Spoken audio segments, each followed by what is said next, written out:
Somos vozes, somos domésticas, médicas, gestoras, empreendedoras, malabaristas. Somos mulheres, somos meninas, somos vozes femininas. Somos vozes femininas. Podcast Vozes Femininas.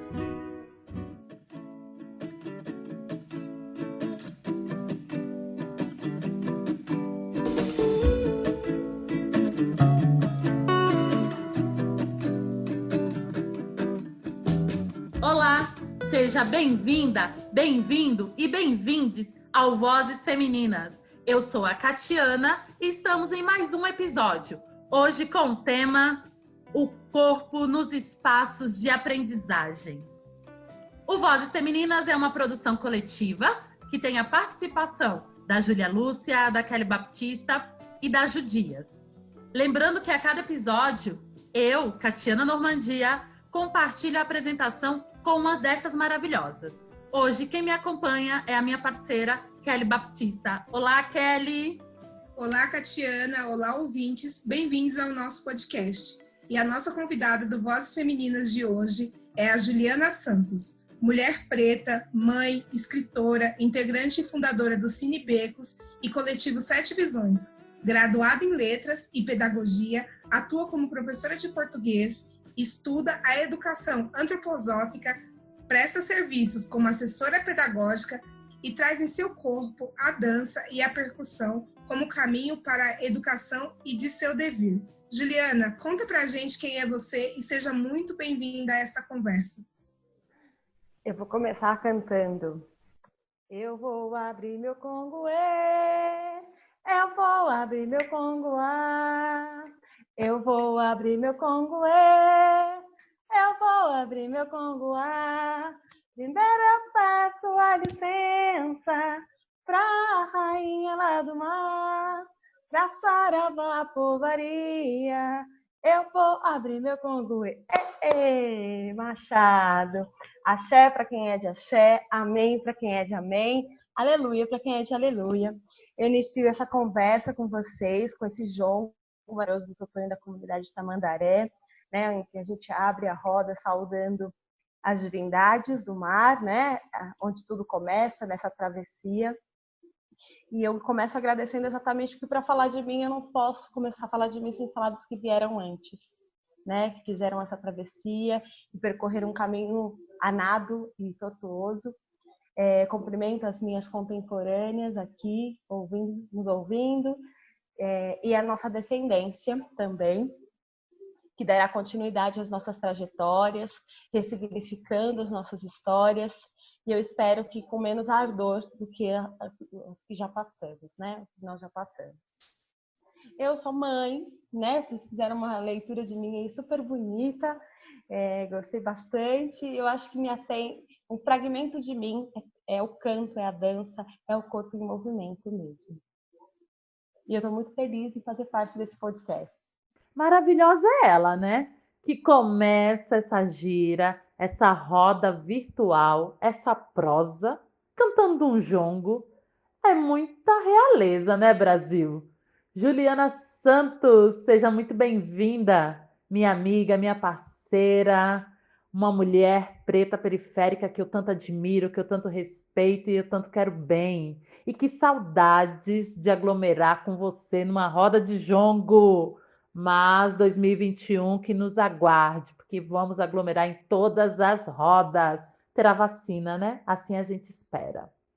Então, seja muito bem-vinda. Tenho certeza que será uma gira linda, de grandes movimentos, cheios de aprendizado. E para continuar essa prosa, conta pra gente se você sempre quis ser professora e também em qual momento da sua vida, assim, da sua carreira profissional, você começa a incorporar a educação antroposófica no seu cotidiano. Então, gente, eu nunca quis ser professora. Pelo menos eu nunca verbalizei isso, né? Eu tenho a memória de brincar, de dar aula, como todas as crianças faziam, mas, na verdade, as brincadeiras que eu mais gostava era correr no quintal, subir em árvore. Eu passei a minha infância no Ceará, no terreiro, né, do quintal da minha avó, Então, essa coisa de brincar com a terra, de estar correndo, né? Criança ativa, era o que me motivava. Então, eu gostava dessas brincadeiras, de comer castanha de piqui, que dava um trabalho tremendo para tirar. Já espetei muito dedo com os espinhos do piqui. E na infância eu não lembro de nenhum momento de terem feito essa pergunta para mim. Eu simplesmente vivia, né? Brincava. Eu tinha muitos primos. Eu tenho, né? Na verdade, muitos primos, né? Acho que em média aí são 17. Então, hoje um núcleo um pouquinho menor, mas essa infância era todo mundo junto brincando na rua. Mas eu lembro quem me fez a primeira vez que me fizeram essa pergunta sobre o que eu queria ser quando eu crescesse. Eu já estava na escola e eu fiquei meio que angustiada, porque eu não sabia, eu nunca tinha parado para pensar nisso. Eu falei, gente, o que eu vou ser quando eu crescer? Então, era uma aula de profissões, a professora ia explicar sobre elas e tal, mas ela queria saber o que cada um queria ser. E aí eu tive o tempo da fala dos 23 alunos que estavam na minha frente para pensar na minha resposta. E aí todo mundo ia falando aquelas profissões maravilhosas, né, hipervalorizadas, o médico, né, o advogado, o bombeiro, tinha muito bombeiro. Nossa, quantos bombeiros hoje o povo queria ser. É verdade. Todo mundo queria ser bom. Gente, eu não sei o que aconteceu com aquele povo. Ninguém, nessa época as pessoas também não falavam que queria ser professor também. Eu não lembro dessa resposta dentre esses meus amigos que estavam na minha frente, mas eu talvez não tenha ouvido mesmo todas, porque estava meio que nessa angústia. Eu já tinha uma questão com a escola, porque eu estudava numa escola na Vila Mariana, então eu era a única menina preta da sala de aula, e eu tinha uns incômodos naquele espaço. Eu ainda não conseguia verbalizar que era o racismo, né, porque era uma criança, mas eu sentia esse incômodo no meu corpo, eu sentia um medo, eu sentia um receio, mas enfim, era o espaço que eu tinha que estar naquele momento, segundo a nossa organização social, né? Então, eu respondi rapidamente, assim, quando chegou na minha vez, quero ser delegada. E aí a professora deu uma risada, ela deu uma risada, tipo, e eu falei, nossa, por que ela riu? E na sequência, ela deu a risada e perguntou, mas por quê? Ela tinha feito a mesma pergunta para as outras crianças, né? Das outras crianças brancas, ela não perguntou por quê. Então, as outras crianças brancas podiam ser o que elas quisessem, sem ter uma justificativa. Agora, quando eu falei delegada, ela soltou um riso e, na sequência, perguntou o porquê. E aí eu lembro, essa resposta para mim foi muito clara, porque depois eu falei, por que eu disse isso, né? Eu falei que eu quero pôr a ordem na bagunça de vocês. Gente, eu tinha isso, sei lá, eu tava na quarta. Melhor resposta. Era o que eu conseguia responder naquele momento, né? É muito louco. E aí isso passou, eu fiz a aula, já nem tenho mais memória do que aconteceu depois. E continuei da vida, né? Aí eu fui morar no interior, aí voltei para São Paulo depois de uns 2 anos morando no interior. E quando eu volto para São Paulo, eu tenho mais ou menos 15 anos. E aí volto para estudar em escola pública, sempre estudando em escola pública, mas agora escola pública na região que eu estava morando, que é o Jardim Ângela, que é onde a minha avó tem casa, né? Onde a gente mora desde sempre. Eu que fiquei pulando, hora morando com a minha mãe, hora morando com a minha avó. E aí, nesse movimento da adolescência, né, dessa pré-adolescência aí com os 15 anos, eu me inscrevo num curso de jornalismo, porque é isso, né? Você tá fazendo o quê? Mas você tem que ocupar a cabeça, vai ter essa coisa estou nos anos 90, né? Anos 90, Jardim Ângela, Capão Redondo, na mídia já tinha aí uma marca de sangue na tela, né? A gente começa o sangue na tela aí. Nesse período, né, as notícias sobre o meu bairro eram sempre vinculadas à violência, à questão da vulnerabilidade, mas nessa perspectiva da marginalização negativa mesmo, né? Então, a minha mãe preocupada, vai fazer alguma coisa. Eu me inscrevo nesse curso que caiu, assim, alguém falou e eu fui, esse curso de jornalismo comunitário, que era uma junção de alguns jornalistas da Folha de São Paulo, que fizeram uma matéria uns anos anteriores com um cara chamado Roberval, e fazia um fanzine lá no Bolônia. E escrevia, fazia umas letras de rap, escrevia nesse fanzine e compartilhava no bairro, se opondo à mídia, à grande mídia. E aí o cara, ele vai preso, enfim, tem uma série de questões que é da estrutura racista, né, que nos enclausura, não nos dá oportunidade, não nos oferece uma educação de qualidade em que respeita os nossos processos. E aí, no caso dele, ele infelizmente foi preso e tudo mais. E esses jornalistas ficam com isso de ampliar essa rede. Então, o fanzine virou uma revista chamada Becos e Vielas, a Voz da Periferia. Vou repetir, Becos e Vielas, a Voz da Periferia. Zona Sul, que a ideia era que a gente popularizasse, que todas as regiões, né, da cidade de São Paulo tivessem a sua própria mídia, para se opor à grande mídia, para relatar efetivamente o que acontecia nos bairros, as potencialidades e as riquezas, isso no finalzinho dos anos 90. E a gente, enfim, aí fizemos oficinas de fotografia, de produção de texto, para alimentar essa revista, jornal, e eu fiquei ali nesse curso e virei uma dessas jornalistas livres, né? Nesse curso é que efetivamente eu vou lá elaborando o que eu posso fazer como profissão, ainda sem essa coisa da vocação, né? Não tinha essa leitura e essa preocupação efetiva. Eu ia fazendo as coisas, eu me apaixonei, adorava estar ali, adorava falar sobre o meu bairro, sobre as coisas super bonitas que tem, né? A gente hoje continuo morando aqui na região, né? Agora estou no Campo Limpo, mas é tanta riqueza que tem no nosso bairro que, gente, não dá para se resumir somente falar da violência, né? Sim. E aí, nesse período, quase chegando nos 18 anos, eu precisava trabalhar, né, gente? Você precisa trabalhar, a mãe começa a pressionar, você vai, vai ficar nesse curso quanto tempo, mulher? Vamos, né? E aí? E aí, o que você vai fazer, né, Juliana? O que você vai fazer, né? Não é, o que você vai fazer? Eu não tinha, falando, o que eu vou... E aí, efetivamente, o que eu vou fazer? Porque você precisa de dinheiro, né? Essa cidade é pautada pela moeda, né? Você não dá um passo fora de casa sem dinheiro, né? Sem o capital. E a minha mãe não tinha muito para oferecer, então eu comecei, enfim, estava ficando um pouco difícil de permanecer no curso sem conseguir arrumar um emprego. E isso eu falei para o pessoal, falei, eu não vou conseguir prosseguir no curso, eu já tinha terminado o curso, na verdade, e eu continuava indo porque era um lugar que virou meu lugar de conforto mesmo, né? De acolhida, de conversar com as pessoas, fazer troca. Eu estava conhecendo o mundo, e efetivamente o mundo das letras, das escritas, enfim, de ampliando esse mundo, na verdade. E aí me ofereceram um trabalho. Eu fui para uma rádio, na época, primeiro, uma rádio feminista, chamada Rádio Biboca. E aí, nessa Rádio Biboca, a gente fez outra formação e precisava de alguém para dar as aulas da rádio. E aí eu estava sem dinheiro, eu falei, gente, eu posso ficar. E aí eu assumi a função de lecionar essas oficinas. Na sequência, fui dando oficina de alfabetização digital. Então, o meu primeiro emprego já foi dando aula. Sem eu mesmo pensar efetivamente que eu queria ser professora, a profissão chegou em mim, né? Então, eu posso dizer que eu fui escolhida pela educação e não escolhi a educação efetivamente. Então, foi meio assim que foi traçado o meu caminho. Mas aquele momento na escola, daquele riso daquela professora, me provocou algo no meu inconsciente, me fez uma provocação no meu inconsciente. Eu nunca entendi por que ela não riu, por que ela riu para mim e perguntou por quê. Né? Isso ficou marcado no meu inconsciente. E aí o meu consciente ficava assim, você será delegada. Como se fosse uma afronta mesmo, eu preciso mostrar para ela que eu posso. Porque mesmo sem saber, sem condições de verbalizar, né, e maturidade para entender aquela estrutura, a gente percebe como criança as coisas, né? A gente não sabe o nome das coisas, né? De como as coisas são nomeadas, mas a gente sente, a gente compreende esse universo.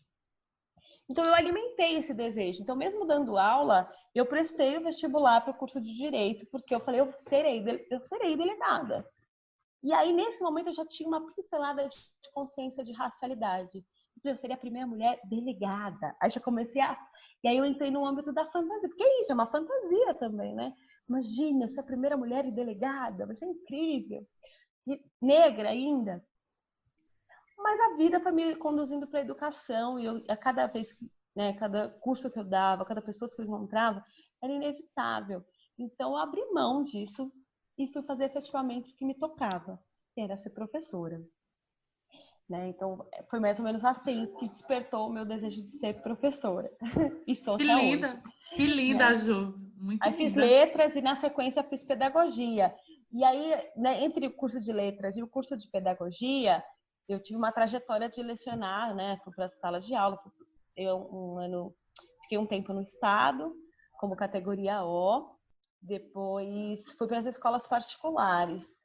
E me incomodava muito o jeito de se ensinar, porque eu aprendi daquele jeito e aquilo me incomodava como criança, né? A gente é enclausurado, a gente é torturado mesmo, né? Pelo menos eu que tive uma infância de subir em árvore, correr, chegar na escola e ficar sentada das 7 ao meio-dia ou da 1 às 5, gente, é tortura, é uma reprodução do sistema escravista, né? É uma outra corrente, é um outro tipo de corrente, né?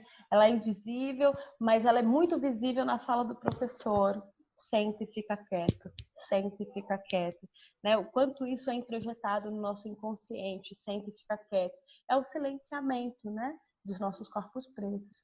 Então, eu fiz pedagogia e busquei um curso de pedagogia que fugisse dessa lógica convencional. Então, eu encontrei um curso chamado Pedagogia para a Liberdade. E aí eu consegui fazer o curso de pedagogia, né? E aí enfim, eu fui fazendo outros estudos para alimentar, me munir efetivamente de práticas educativas que fugissem dessa lógica. E aí eu lembro que você me perguntou sobre quando que eu Em que momento você incorpora essa pedagogia, que é uma pedagogia também libertária, né? Não deixa de não ser, né?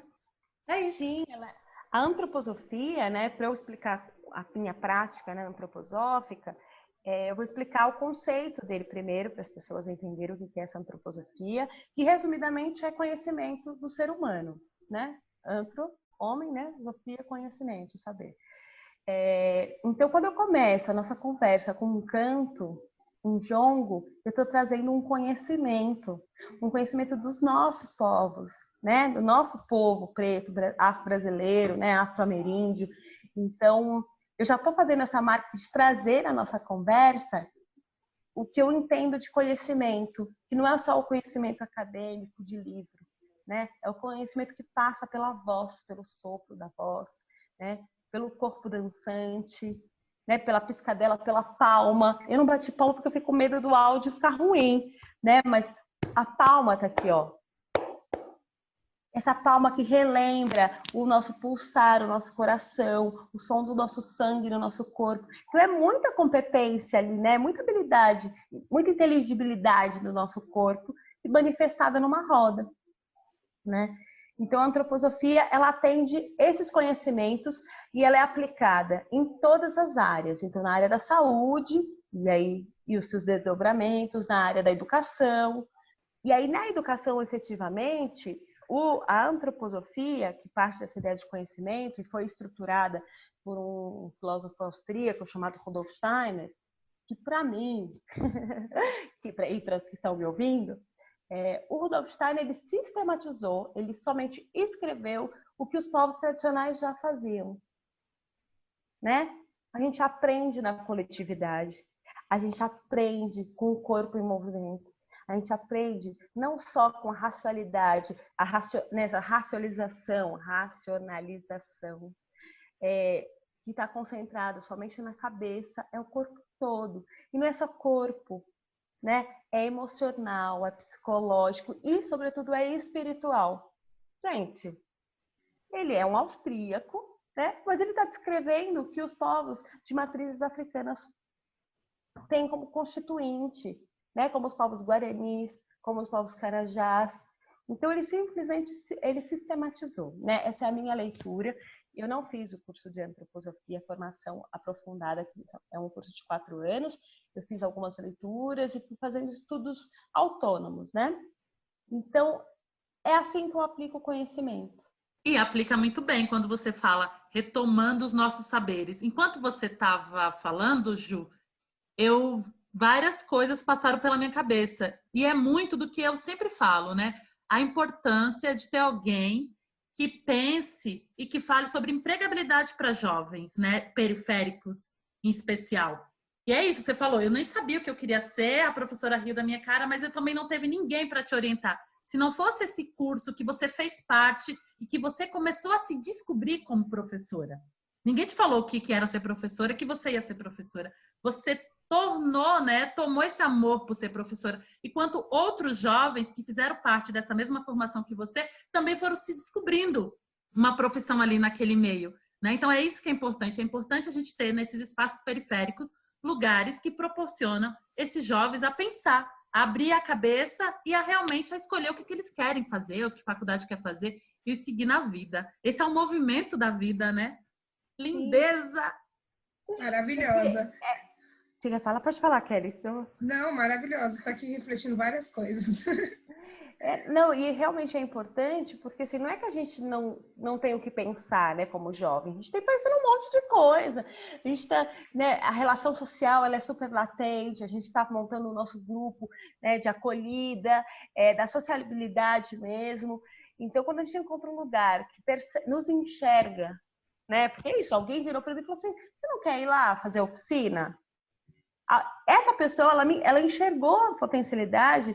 Uma das potencialidades que eu tinha naquela época, e com certeza hoje eu ainda mantenho, da possibilidade de fala. Você pode falar com as pessoas, você pode fazer a troca. Então, é de fora um pouco o exercício, mas esse exercício, além do de fora, né, do olhar de fora sobre essa potência de cada ser humano, é valorizar o interno, de dentro para fora. Então, são dois encontros, né?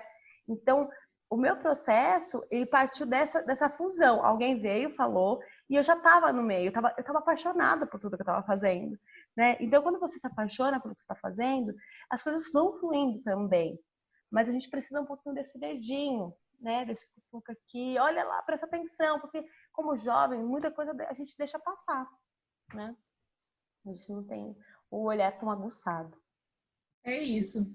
Ju, quando você falava, assim, eu ficava pensando sobre várias coisas, né? Que bom que a Juliana, criança lá do Ceará, que foi criada no terreiro da avó, pôde estudar sobre pedagogia da liberdade e trazer isso para a sala de aula hoje, né? Porque é muito sobre isso, de você levar a crença da infância, do brincar, do meio ambiente livre para dentro da sala. E que bom que as crianças têm você hoje como aluno, como professor. Acho que é sensacional isso.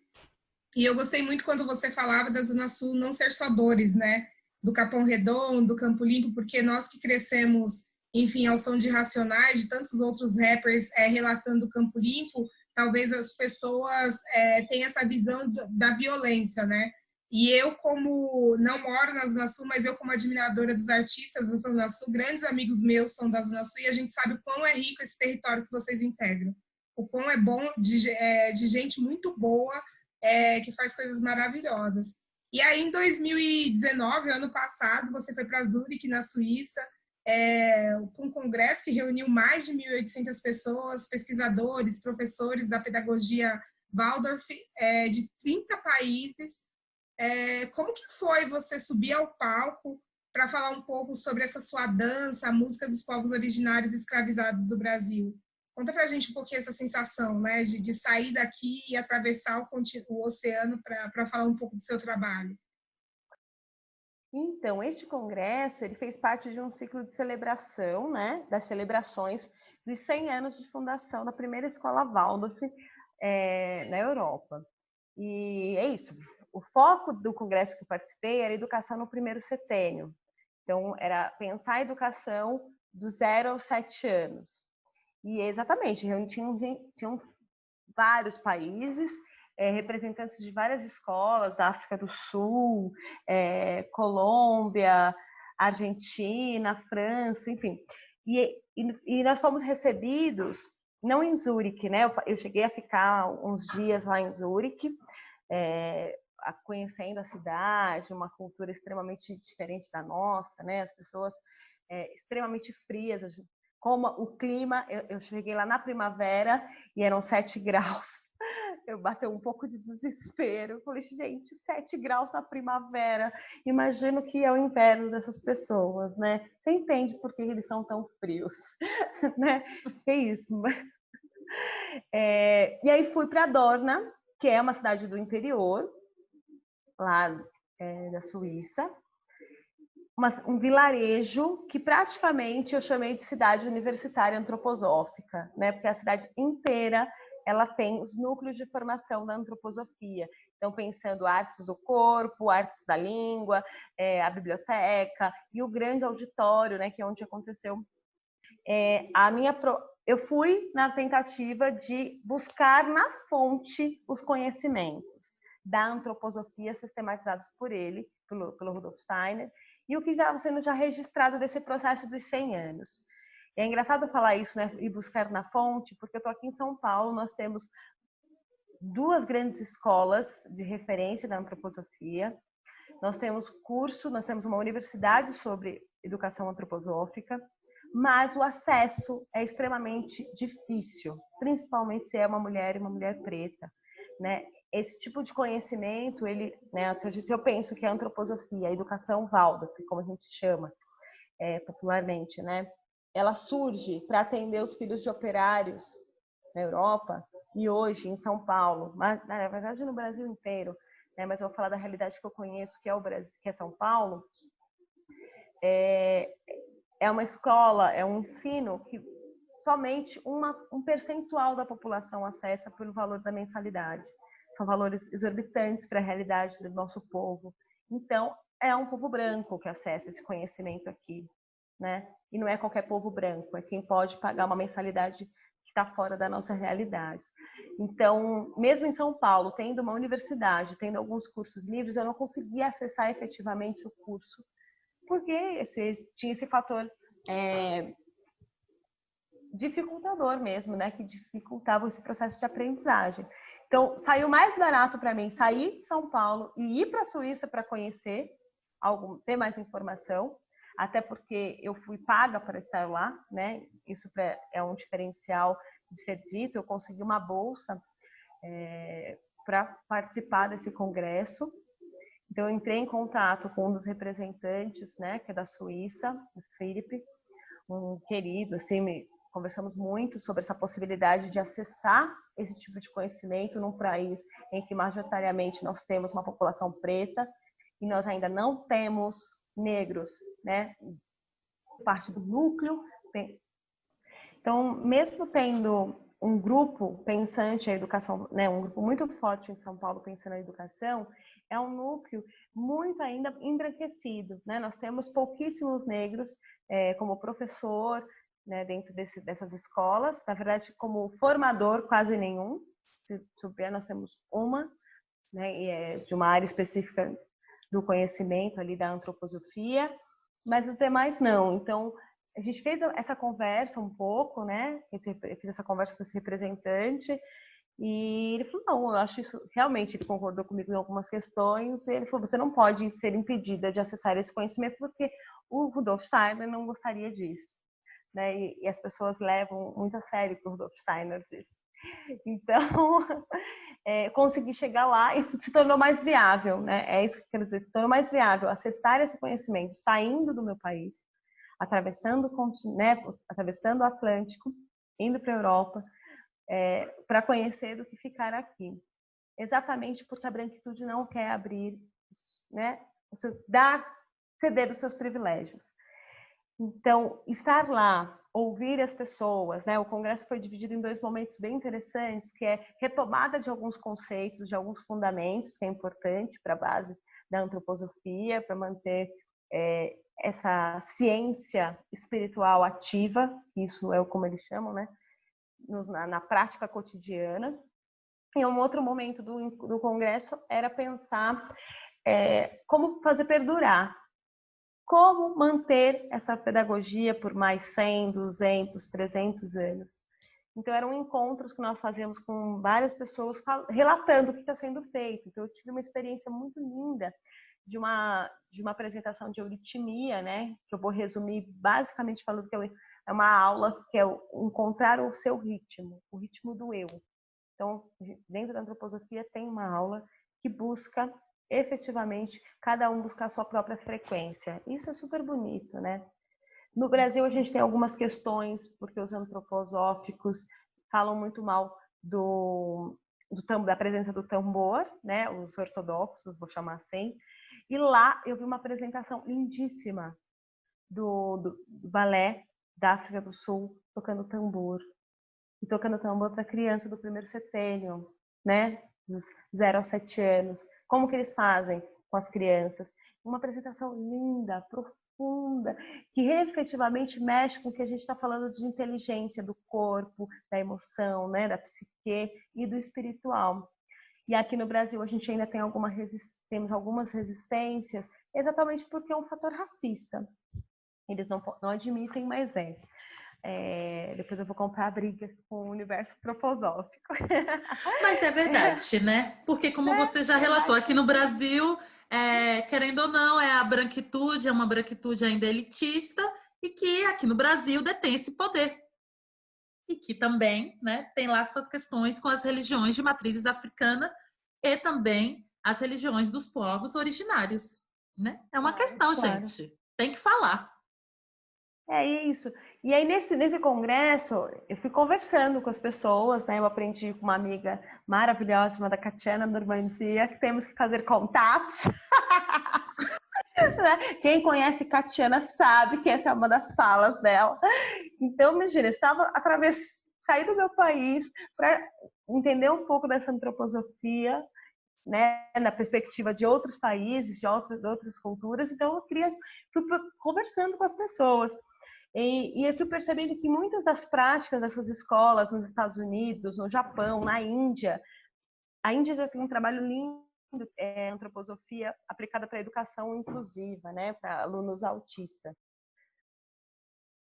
Então, fui percebendo várias práticas que, em alguns momentos, era nítido a cultura local, em outras não, era tipo uma reprodução de 100 anos atrás, de como o Steiner sistematizou naquele mesmo lugar, naquele vilarejo, né, no interior da Suíça, aplicando no interior da Colômbia, por exemplo. Então, isso já me incomodava no Brasil e eu fui percebendo em algumas escolas esse engessamento.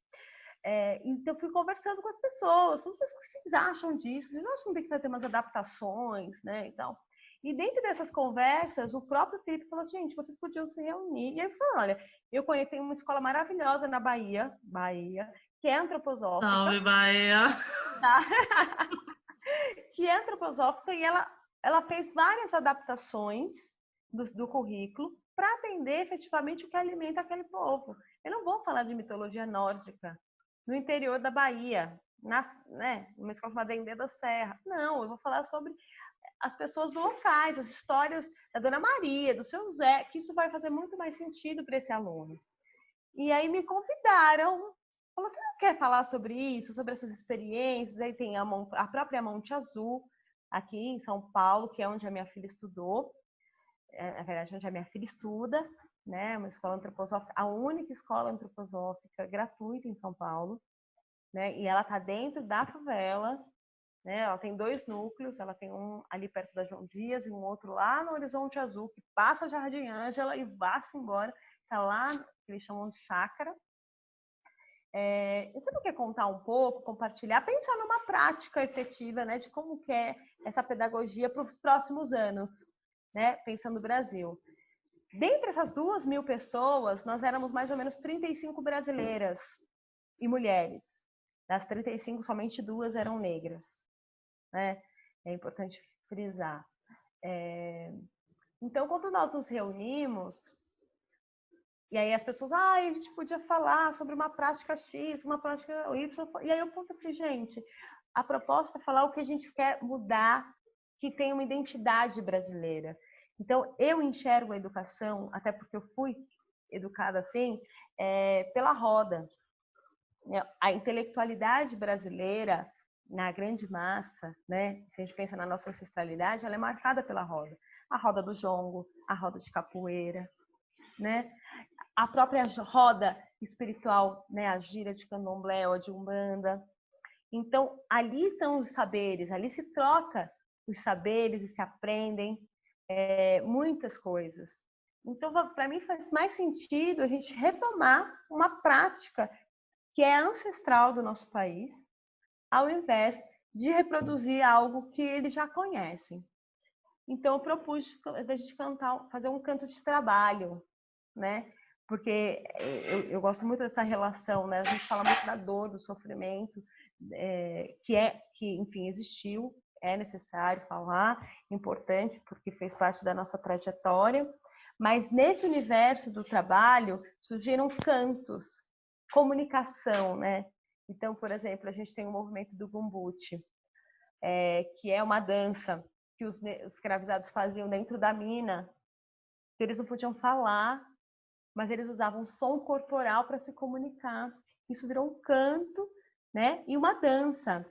Então, vamos fazer o jongo, que talvez o jongo para as pessoas seja mais fácil de pegar, tanto pela palma, tanto pela métrica e tudo mais. E aí tocaram. É o resgate, né, Ju? Dessa ancestralidade que está aí, que o povo quer apagar, né?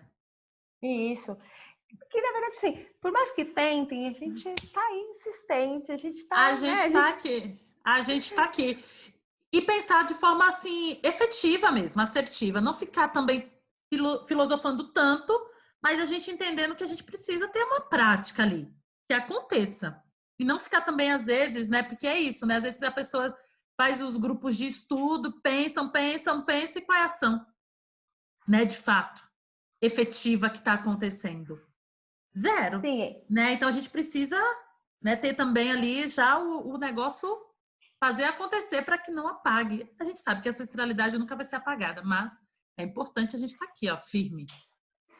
Não, isso é importante mesmo, Kátia, você ter falado dessa coisa da intelectualização, né, da hiperintelectualização, só pela fala, né? As pessoas têm uma tendência a achar que o corpo não é inteligente, né? Uma manifestação pelo corpo não é uma demonstração de inteligência. Então, quando nós fizemos lá a apresentação de jogo, me deu um pouco de trabalho, porque, imagina, mesmo sendo duas negras, a outra companheira que era negra nunca tinha dançado jongo. Ela conheceu o jongo comigo ali, numa conversa. Então, deu um pouco de trabalho para pegar o passo, que é um passo simples, né? Para mim, que já sou jongueira, é um passo simples para mim, que sou jongueira, mas que para elas não. Então, a gente ficou ali um pouco no ensaio e tudo mais, mas quando subimos ao palco e dançamos, e nós convidamos as pessoas, foi impressionante, imagina, 2.000 pessoas querendo dançar jongo, e a gente não tinha os instrumentos, né? A gente arrumou um tamborzinho super improvisado para fazer uma marcação do ritmo, eu ensinei a palma e foi isso que a gente fez. E as pessoas entraram numa outra frequência, assim, tinha gente chorando de emoção, porque é isso, a inteligência, ela perpassa por outros lugares antes da ração, né? Dessa legibilidade da palavra, de você conseguir transformar isso em verbo. Inteligência passa antes por outros canais. E aí eu comecei a ficar preocupada, porque a gente tinha um tempo, e eles lá são super... eles são milimétricos, são 10 minutos, são 10 minutos, né? E eu falei, gente, o negócio vai durar mais do que estava previsto. Já começou. Aí já vou falar brasileiro. Aí já fiquei pensando nos estereótipos. Já vou falar, o brasileiro não respeita horário, brasileiro... Mas, enfim. Brasileiro é o caos. Houve essa comoção, mas, na verdade, eles acharam aquilo incrível. Porque é isso que faz com que a antroposofia seja viva, né? Esse conhecimento do ser humano, que tá aí, né? O corpo ativo mesmo, é presença, é movimento, é troca, não tem como. Então, fiz uma fala, e a minha fala foi exatamente nessa perspectiva de pensar a educação antroposófica segundo os seus povos, onde as escolas estão respeitando aqueles seres humanos, né? Eu não posso, em nenhum momento, querer sobrepor. Uma coisa é ter conhecimento de que existem mitologias, a nórdica, a grega, a africana, isso é uma coisa. Agora, eu restringir o conhecimento de um estudante, né? Seja no primeiro CT, nesses primeiros 7 anos, ou a vida toda, a um único conhecimento, isso é ser desleal, isso é cometer uma tortura. É uma ilegalidade. Eu até falei, isso é uma ilegalidade. Você está ali cerceando esse estudante. Você está fazendo o quê? Você está traçando um único caminho. E nós temos vários. Então, é isso como educador, né, antroposófico, ou como qualquer educador. Qualquer educador tem que caminhar por esse lugar. E foi essa a minha fala. E aí, logo depois, as pessoas começaram a querer saber onde você trabalha. Eu falei, gente, nesse momento, eu não estou trabalhando. Na verdade, eu estava trabalhando numa escola Waldorf, né? Eu trabalhei 1 ano numa escola Waldorf, mas eu não tinha uma turma para mim. Daí as pessoas, gente, eu quero ter seus registros de aula. E eu não tive a oportunidade de assumir uma turma na antroposofia, né? Exatamente por essas questões. Você precisa cumprir um protocolo. Dentro da antroposofia no Brasil, existe uma questão que é ou você faz o curso segundo os moldes que está pré-estabelecido, ou você não assume a turma, porque você não tem experiência. Há uma negação do conhecimento antes da antroposofia, né? Do que está escrito, o que está determinado na formação antroposófica. Isso não são em todas as escolas, né? Isso eu tive experiência com algumas pessoas que verbalizaram isso. E eu fico contente que isso não seja padrão para todas. Eu não sei se eu comentei. No caso, Ju, pelo visto, né, você vai ter que fundar sua própria escola, amiga. Com a metodologia, porque essa é a ideia, né? Já que, como se diz, eles colocam barreiras, a gente pula essas barreiras. Então, vamos aí arrumar uma escola, vamos fundar a nossa. Mas você É isso. Você sabe, Kátia, que nessa perspectiva de fundar uma escola, isso para mim ficou muito forte quando a Isis nasceu, a minha filha, né? Beijos, Isis! Beijos, Isis! Então, eu comecei a pensar nessa de abrir uma escola e eu fiquei observando, assim, os povos que a gente conhece historicamente, né, dessa história linear e eurocêntrica, eles abriram as escolas, né? Então, a gente tem escola do judeu, né? A gente tem escola do católico, a gente agora tem as escolas dos protestantes. E por que o povo preto e o povo indígena não cria a sua escola dentro dos seus modelos de construção de saber? Onde isso está, né? Que força que a gente tem, seja pelas vias legais, né? Que o conhecimento ele continua, né? Agora, institucionalizar, a gente precisa, eu acreditava nesse momento que a gente precisa institucionalizar um espaço que firme a afrocentricidade ou a amerindicidade, e aí a gente pode pensar em conhecimento indígena, respeitando cada povo, porque eles são diversos, né? E cada povo tem as suas especificidades, então uma escola Guarani, uma escola Carajá, uma escola Caimbé, e aí vai. Não sei se isso é interessante para eles, mas nesse momento quando a Isis nasceu, que eu pensei, falei, gente, onde eu vou pôr essa menina? Que conhecimento, que tipo de educação extrafamiliar, do meu núcleo familiar, eu quero que elas tenham contato, né? E aí, claro, que isso vai passando pelos atravessamentos que eu tive, né? Dos desrespeitos que eu tive como uma menina preta no espaço escolar. E aí, isso ficou muito forte mesmo. Então, eu acho importante, eu acho, na verdade, fundamental a gente ter uma escola. Não precisa ser escola no formato que está agora, né? Porque eu também não acredito na escola do formato que nós temos hoje, né? Que esse formato cartesiano instaurado. A gente precisa pensar numa escola que respeite esses corpos efetivamente, essa inteligência que é mais do que caderno e anotação. Eu não sei se eu respondi efetivamente o que foi essa experiência em Zurique, mas fora o frio e toda essa vivência de perceber que os brasileiros têm muita energia, e é isso que eles falam, quando vocês chegam, vocês transformam o lugar. E eu não sei se todos os brasileiros são assim, mas efetivamente virou um estereótipo, né? Uma marca característica do nosso povo. E aí falei o que era óbvio, né, gente? Porque é óbvio falar que cada escola tem que observar o seu entorno. Mas como é difícil, às vezes, enxergar o que é óbvio. É muito difícil, às vezes, para quem está ali, enxergar o que é óbvio. É muito difícil, a gente sabe disso, que aí é uma desconstrução também dessa cultura tão colonizadora que vivemos, né, Ju? E aí você falando aqui, né, eu pensando sobre essas questões de educação, desse novo formato escolar, acadêmico. Você também atua como consultora educacional, consultora cultural, é a mulher do movimento, a própria Ventania, né? Me parrei. Beloiá. E nesse período de pandemia, você vem realizando algumas lives, né, pelo coletivo Baobá, Fortificando as Raízes, e aí você fala sobre diversos assuntos.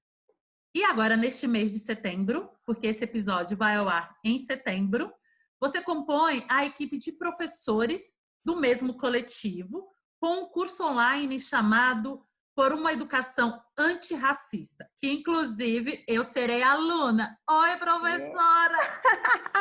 Seja muito bem-vinda, minha querida. Muito obrigada. Ser aluna desses mestres é um presente, né? Então, Ju, toda essa sua fala, dessa sua narrativa de acreditar nessa educação de movimento antirracista, que promove uma liberdade, né, esse pensamento crítico que liberta, já está construindo um caminho. Conta pra gente como será este curso, né? Como é que é esse projeto, como vai ser, qual que é a sua perspectiva. Conta aí para nós e para o nosso ouvinte um pouco sobre ele. Conto sim. É engraçado falar dessa coisa do exercício, né? De abrir uma escola e tudo mais, porque quando a gente vai se encontrar, né, os educadores que estão preocupados com uma educação em que atenda efetivamente esse estudante, enxergue esse estudante pelo seu todo, né? A gente vai se encontrando e a gente vai fazer uns momentos de desabafos, né? Porque não está funcionando desse jeito. Eu vou sair. Eu já exonerei.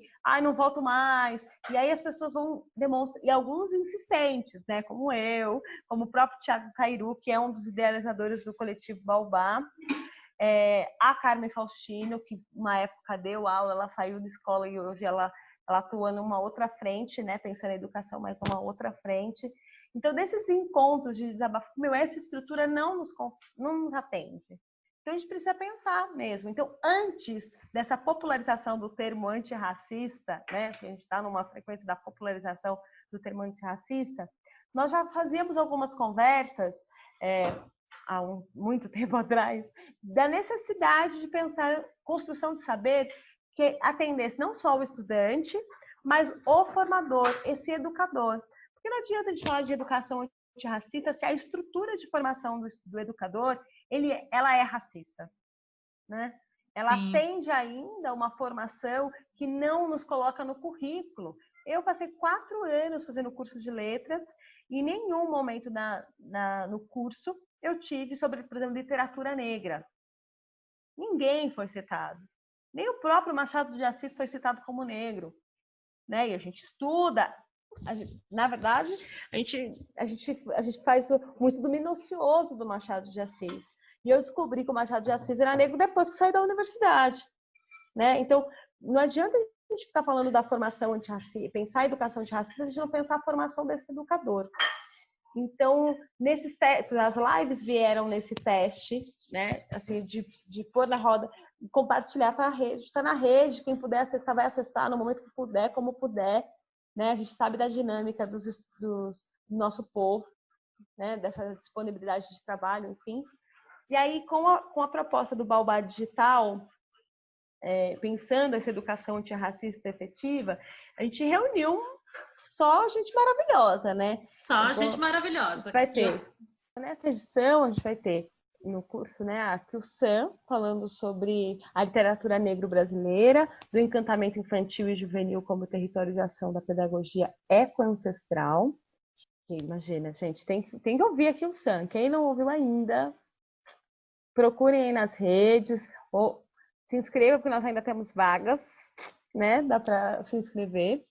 O próprio Thiago Cairu, que é um fundador do coletivo Baobá, vai falar sobre a Lei 10.639 e a aplicação dela, inclusive sobre a possibilidade de retirada dela, né, da anulação dessa lei, que é um absurdo. A gente demorou anos para conseguir inserir minimamente, né?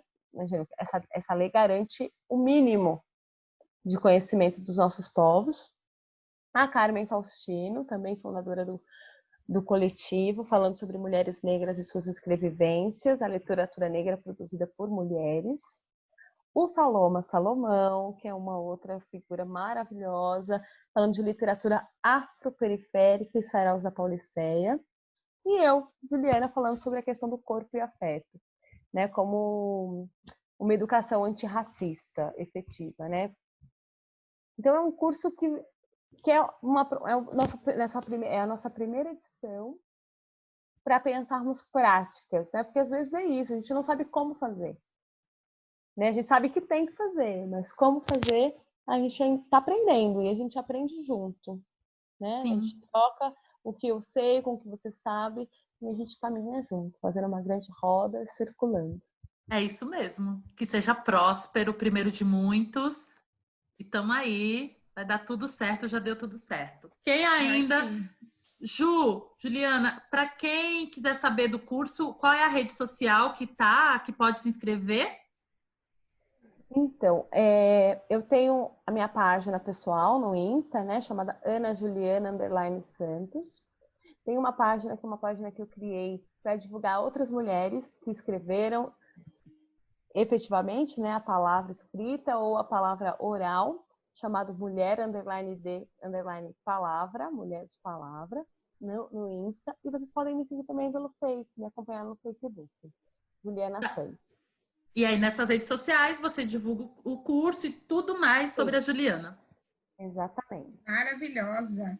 Juliana, você também é escritora e nessa pandemia, né, você fez alguns lançamentos, 2 lançamentos, aliás, de antologia de escritoras negras, Narrativas Pretas, antologia poética no Sarau das Pretas, e Escrituras Negras, A Mulher que Reluz em Mim. Desde quando você virou essa poetisa, tem essa linha de escrita poética, como é escrever? E assim, encerrando a sua participação, nós gostaríamos que você deixasse uma poesia também para os nossos ouvintes, se você puder, respondendo e já, assim como você iniciou cantando, finalizar recitando, para a gente vai ser uma honra. Que ótimo. Participar dessas antologias, para mim é um marco, né? Assim, porque é efetivamente firmar na história, nessa linha cronológica, a publicação de encontro de mulheres pretas tão potentes e com trajetórias tão enriquecedoras, né? Na Mulher que Reluz em Mim, nós temos aí um encontro de mulheres de todo o Brasil. Eu acho que só tem 2 estados que não foram contemplados. No Narrativas de Mulheres Pretas, nesse encontro incrível com, né, as meninas do Sarau das Pretas que conseguiram fazer essa junção dessas mulheres periféricas. Então, esse escrever passa pelas... Eu gosto desse termo, né, que a Conceição Evaristo nos apresenta, que é das escrevivências, né? A partir do momento que a gente domina a palavra escrita, a gente faz uso dela brilhantemente. Então, a gente expõe, nós expomos a nossa trajetória a partir do corpo, da voz e do texto. Então, nós, como povo intelectual, a gente domina todas as linguagens, né?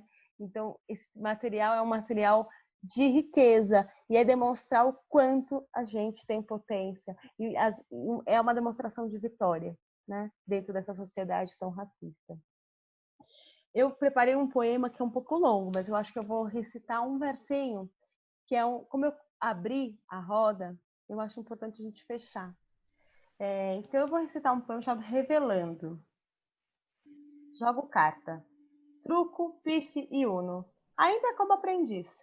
Faço amarrações, difíceis de soltar. Um turbante mais lindo que o outro, pode apostar. Despacho, principalmente as quinquilharias, objetos comprados e nunca usados. Recebo todas as linhas. Em minha casa, todos são bem-vindos. Amigos da leste, norte, oeste e sul. Vermelha, azul, amarela, lilás e a linha rosa, que não pode faltar. Toco o tambor, faço a gira, cirandeio e balanço. No meu caminho, sou eu quem mando. Sambo. E se quiser seguir o compasso, siga seu passo. E para finalizar a minha participação, tudo que tem um começo tem um fim. E que se feche essa roda de conversa e abram outras dentro de ti. Nossa, Ju, que coisa linda! Só me fala uma coisa, essa poesia que você leu, tá em qual dos livros ou não está ainda em nenhum livro lançado? Vai ser assim, esperem, aguardem o próximo livro de Juliana Santos. É bem nessa perspectiva. Esperem, aguardem o próximo livro. Este poema não está em nenhuma das antologias, mas quem ficou interessado pode procurar. Os livros, como são né, como pertence aí à produção independente, você tem que procurar o próprio autor, né? Então, vocês podem me procurar nas redes sociais ou encontrar uma das meninas que fazem parte da antologia e solicitar o livro. Maravilha. Quem quiser, eu já tenho o meu, né, gente? Porque, né, a amiga da escritora ganha livro. Compra livro também, porque, né? Vamos Precisamos, fortalecer as escritoras negras independentes, isso é importante.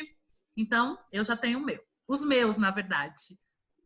Juliana Santos, mulher maravilhosa, mãe de Isis, esposa de Fernando, minha amiga, minha irmã. Você sabe o quanto que você é importante na minha vida, o quanto eu te amo, te admiro, te respeito. A gente já passou tantas coisas juntas, né? E Nem vou contar aqui nesse. Cabe outro podcast. Só para. Fica. Ouvinte, aguarde outro episódio. Então, assim, é um presente ter você aqui conosco, nessa roda que você abriu lindamente e fechou maravilhosamente. Muito obrigada. O podcast Vozes Femininas é nosso, é meu, é seu. Você sabe que a vitória de uma é a vitória de todas. E é assim que a gente vive, nessa irmandade, porque eu torço por você, eu sei o quanto que eu posso contar com você, sempre, toda a vida, né? E que a gente aí, ó, chegue Maria Flor para brincar com Isis a vida toda, né? Então, muito obrigada por hoje, por participar e por compor esse episódio. Foi lindo. Obrigada por ser essa voz feminina tão potente, tão plural, que vem de mulheres tão maravilhosas que tem aí na sua família. Só agradeço. Não é mesmo, Kelly? Você gostou dessa irmã? É isso. Juliana, eu te agradeço. Obrigada por contar quem era você nos terreiros no Ceará. Essa mulher que se tornou potência na Zona Sul, essa mãe linda, tudo que a gente ouviu, e em cada resposta sua a gente sentiu a ancestralidade, viu a verdade do seu trabalho, e eu te desejo crescimento, que você expanda e leve tudo isso que você contou aqui no nosso podcast, não só para os nossos ouvintes, mas para o mundo todo, porque o mundo merece te conhecer. Muito obrigada. Eu que agradeço, meninas. Muito obrigada mesmo. Sempre fique à vontade para voltar quando quiser, Ju. Um beijo grande. A casa é nossa.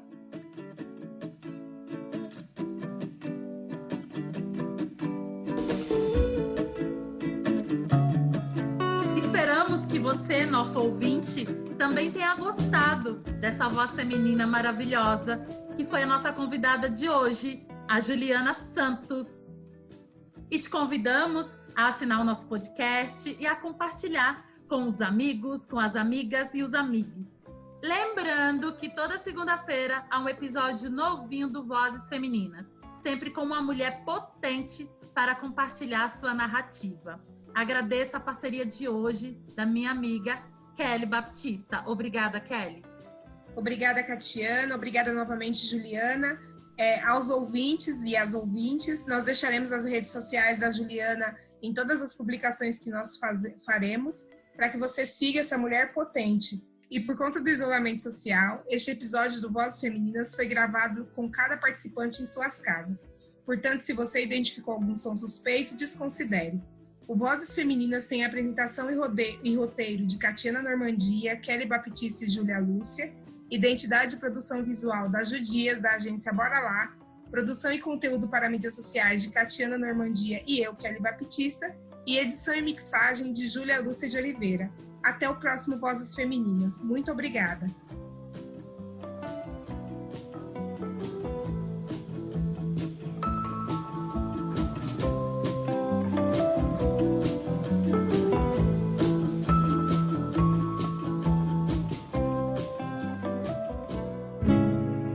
Somos vozes, somos domésticas, médicas, gestoras, empreendedoras, malabaristas. Somos mulheres, somos meninas, somos vozes femininas. Somos vozes femininas.